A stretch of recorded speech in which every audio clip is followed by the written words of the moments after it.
José Mario, buenas noches. Buenas noches. Bueno, ¿cuál es tu visión de la economía? A ver, yo estaba escuchando hoy muchísimas opiniones de gente que estaba contenta, gente que estaba menos contenta. Lo cierto es que si uno lee la cuestión, entiendo que en los últimos 10 años el ministro de Economía fue el presidente. Lo fue Néstor Kirchner, lo fue Lorenzino, lo fue Lustó y hoy es Cristina Kirchner.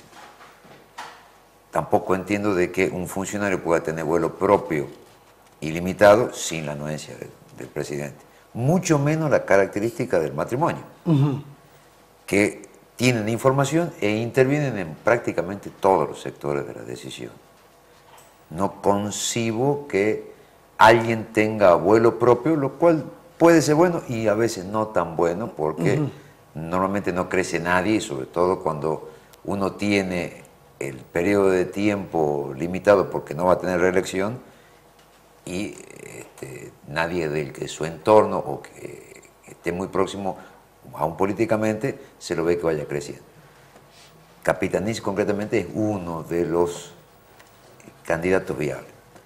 Pero lo concreto, si leemos nada más que por las designaciones, lo de Kicillof, Frávega, que es presidente del Banco Central, del Banco Central, que viene a hacer toda la carrera del Banco Nación y representa los intereses del Banco de la Nación Argentina, que es la banca estatal, el ministro de Agricultura... Casamí-Queda, sí, un productor, nombre del sector. El director del INTA. Del INTA. Que es un organismo... en estrecha relación con el campo. Pero del Estado Nacional. Es de una trayectoria... Es decir, la lectura es que no va a ceder en ninguno de los terrenos. Es decir, y va a redoblar la apuesta. Porque si Kicillof era el ministro de la sombra, ahora lo es de Economía. Si Capitanich es uno de los de la Liga de Gobernadores que tienen el entorno en la discusión, es el que está encabezando la jefatura de gabinete. Pero lo importante en esto es que la Presidente sigue siendo la ministra de Economía. En este caso, coincido en algún sentido con Gustavo, que no esperar grandes cambios. Si hay algo que ha caracterizado la gestión de los Kirchner es no hacer nada de golpe, no hacer absolutamente nada. No existe la palabra paquete de medidas, no existe nuevo plan económico, que cambiaba un ministro y el ministro venía a ser lo totalmente distinto a lo otro. Sí entiendo que va a ser una continuación de la política económica, algunas cuestiones se deberán corregir. Por ejemplo, a ver, decir que cuál es la tradicional receta para combatir la inflación. Hasta acá, con Moreno peleándole a los formadores de precios solo, no iba a andar. Algo funcionó, aunque sea por miedo a Moreno, algunos no se dispararon. lo reconocen ellos mismos. Ellos no a ver, no les gustaba la forma de Moreno, pero saben que contuvo algo de los precios. Hay una visión que... puede gustar o no. Sí, hay una visión que dice en realidad fracasó el control de precios. No es que fracasó, en algo funcionó. Los precios se siguieron moviendo. Pero, a ver, convengamos en una cuestión. Cuando hablamos de las recetas tradicionales para combatir la inflación, son subir la tasa de interés y subir los impuestos. Esa es la común, enfriar la economía, bajar la demanda. No estuvo nunca en la cabeza de los Kirchner hacer eso, sino fomentar la demanda doméstica e incrementar eso. Eso necesariamente trae inflación en función del esquema que tiene el empresario argentino, no sin poca razón.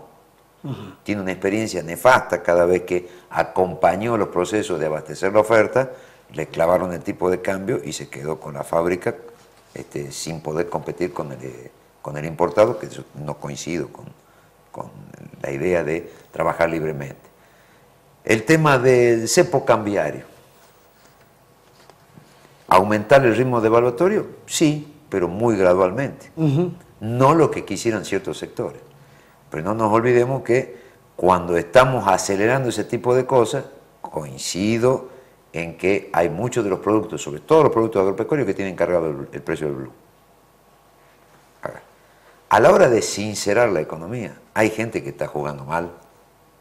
Hay gente que, si nosotros damos como país una devaluación importante, acelerando el ritmo de devaluación, lo único que estamos haciendo es posponer un problema estructural, no de desventaja del país, sino de malos hábitos del empresario argentino, de cada vez que yo le doy un pie para que salga a competir al extranjero, lo único que hace, en vez de abastecer esa demanda, es subir el precio.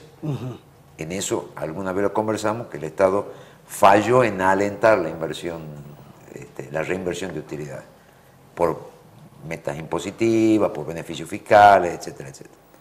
No creo que haya cambios significativos, sí tomar algunos temas, de ir más a fondo.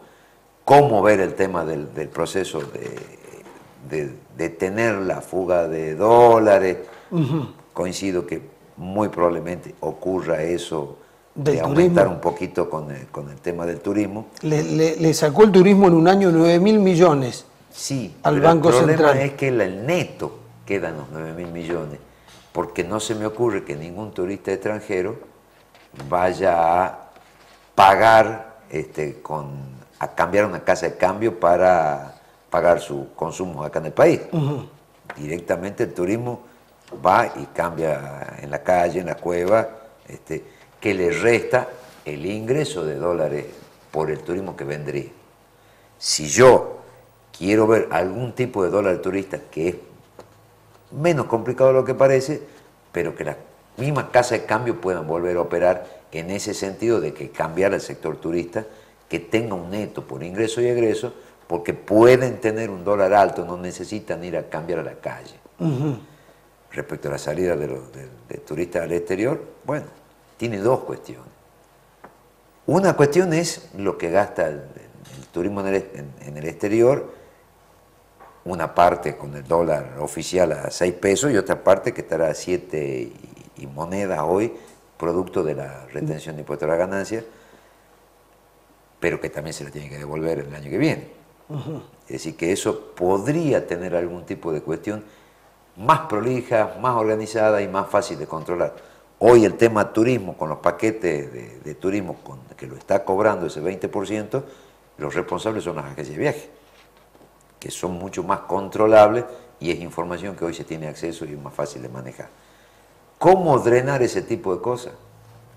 Salir del cepo. Si yo libero el mercado cambiario en una Argentina, o por lo menos que en Buenos Aires, que es el lugar de mayor recurso del país, que no hay ningún precio en pesos, las propiedades son únicamente dólar, billete y hasta anuncios en el mismo diario puestos en el exterior.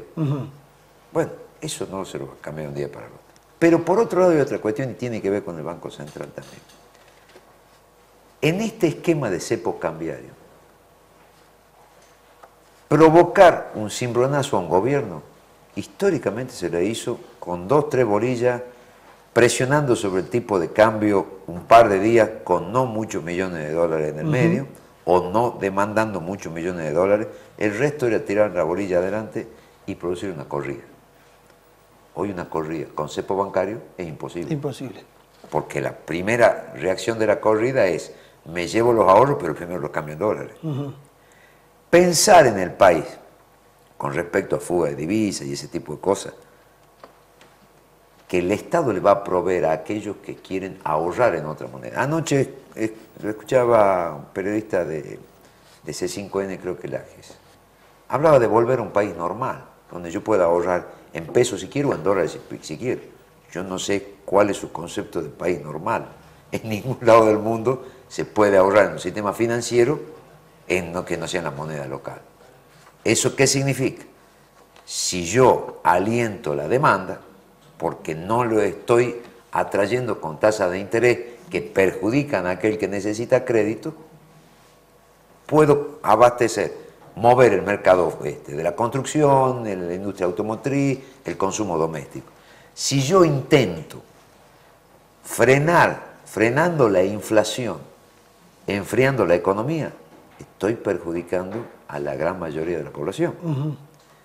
Ahora, si yo no veo con el empresario, y ahí es donde estaba Moreno, que en vez de abastecer esa demanda, sube el precio del producto, con lo cual viene el principio de apropiación de la renta, que aquel que logra obtener un mejor ingreso en su sueldo, se la queda a aquel que le demanda la mercadería. Bueno, hay problemas que son estructurales, pero hay que encontrar soluciones sin utilizar la receta tradicional.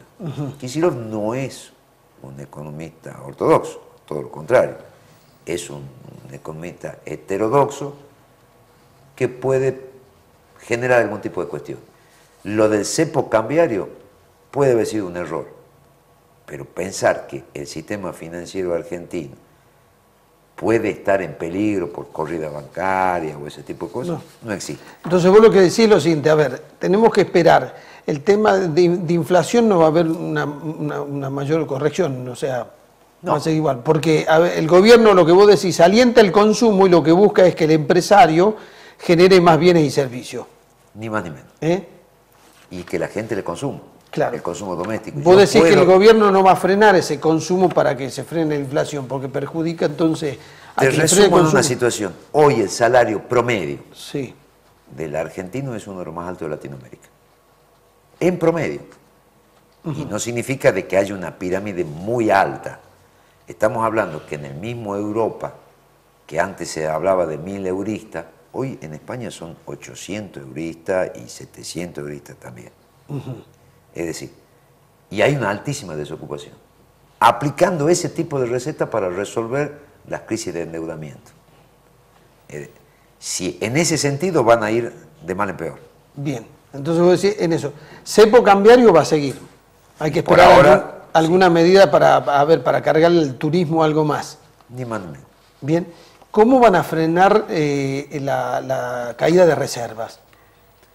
A ver, ese tema no es un tema que sea excluyente ni que signifique, en eso coincido con Gustavo, si yo tengo flotando el dólar, que tiene una flotación controlada, y a mí me alcanza para pagar mis obligaciones, porque hoy el peso de la deuda en términos de PBI es insignificante que en los 90. Eso es un elemento que muy poca gente lo tiene en cuestión. Todas las deudas contraídas desde el default han sido pagadas en tiempo y forma y sin ningún problema. Es decir, los bodens que se vencieron se vienen pagando. Desde el punto de vista de la confianza, si acá nosotros nos estamos endeudando internamente, que los papeles del Banco Central son deuda del Estado, que el Estado no tiene manera, si el Estado la pagó toda la vida. Por lo menos en estos últimos 10 años viene cumpliendo al pie de la letra todo ese tipo de cosas. Si nosotros salimos al mundo o flexibilizamos los controles, nos ponemos muy vulnerables y estamos corriendo altísimos riesgos. Lo que tiene que ver con dos esquemas de modelo, con dos esquemas de economía. Cuando la torta la ven todo o cuando la torta la ven chica. Cada vez que hubo algún tipo de movimiento brusco, rápido, hay muchísima gente que se fue a dormir bien y se despertó pobre, y algunos cuantos, porque siempre es así, el dinero no se evapora, cambia de mano, que se despertaron ricos, sabiendo que se iban a hacerlo. El que se fue a dormir y se despertó pobre no sabía que iba a pasar. Claro. En materia de emisión monetaria, hay en el mercado una cierta preocupación por el ritmo de emisión. A ver, yo entiendo, la preocupación la ponen algunos formadores de opinión. La manera de calcular el déficit, ¿no? Si es un déficit primario, si es un déficit de balanza comercial, si es un déficit... No existe un virus que esté conectado a la máquina que imprime billete en el Banco Central o en la Casa de la Moneda con los sistemas de los formadores de precios que automáticamente contamina y hace que aumenten los precios. Alguien se apropia de la renta. Yo puedo pagar por vía de gasto público. Si hoy retraigo el gasto público, el sector privado no lo va a absorber. No va a generar empleo, no va a generar ingresos para que se mueva la economía. Vamos a lograr tener una mano de obra mucho más barata, con mayor desocupación, con una muy buena exportación. Eso es el resultado obvio de la cuestión. Entonces, transitar ese sentido, hacer que el empresario argentino arriesgue en la inversión, le tenés que dar algo sumamente atractivo para que no retire utilidades y la reinvierta y se anime a endeudarse. Porque hoy, un escenario incierto, donde un gobierno que no le quedan 2 años, que todos los espejitos de colores están en funcionarios ex aliados del gobierno, todos los, salvo Macri, todos son producidos por el matrimonio Kirchner, todos los candidatos. Todos ven un peronista que se quiere salir de ahí y lo apunta. Pero en realidad, en este caso, tenés que controlar las cuestiones, a lo mejor no con los modos de Moreno, pero sí una presión importante sobre aquellos que definen la formación de precios, porque son los que se apropian la renta. Eso no hay manera que no sea así. Porque además en la Argentina hay una concentración. La mano invisible del mercado de Adam Smith en la riqueza de la nación. Sí, eran mercados perfectos. Pero no, hoy tienen nombre, apellido y número de quit. Sabemos perfectamente quiénes son. Nada más que queremos evitar pelearnos porque tiene que seguir produciendo, porque si no viene el fantasma del desabastecimiento. Pero en definitiva, únicamente en un esquema donde un gobierno quiere alentar la demanda doméstica, evitar que la inflación se dispare, pasa a sobrepresionar en el formador de precios. No por reducir la emisión, porque la emisión va al gasto público. A ver, y cierro la idea con esto. Los que se quejaban de que, por las colas que hacían las estaciones de servicio, hoy se están quejando porque Chevron viene, no viene, pero hoy hay combustible en todas las estaciones de servicio, no más cola. Cuando tomábamos colectivo con el billete de los aviones en la mano, hoy pueden viajar, se están quejando porque al lo corrieron para un costado de Aeroparque. A ver, no vamos a evitar esa cosa, eso es propio de un país, no es de hoy. Pero si yo tengo un esquema de desarrollo del consumo doméstico, de la demanda doméstica, necesito que no se le apropien de la renta, porque si no tengo que seguir generando, inyectando dinero al mercado, que no lo va a generar en el corto plazo el sector privado. O sea, lo que vos decís es, a ver, va a seguir habiendo emisión monetaria, puede variar un poco el ritmo, va a seguir habiendo consumo, va a seguir habiendo algo de inflación y el gobierno va a tener que seguir controlando el tema de los precios. No con el modelo Moreno, pero de alguna manera presionando a los formadores de precios que están concentrados en la Argentina y que tienen una gran capacidad para fijar precios. Porque no veo a la presidenta, que sí lo hizo un poco, dejar subir la tasa de interés. Sí, eso tiene un límite. Y presionar, tiene un límite. Claro. Ahora, decir que voy a generar una devaluación, voy a subir las tarifas de un día para el otro, va a dejar mucha gente pobre. No, claro. Y va a generar desempleo. Y eso agudiza los problemas que ya tenemos. Bien. José Mario, muchas gracias. No hay problema. Ya volvemos.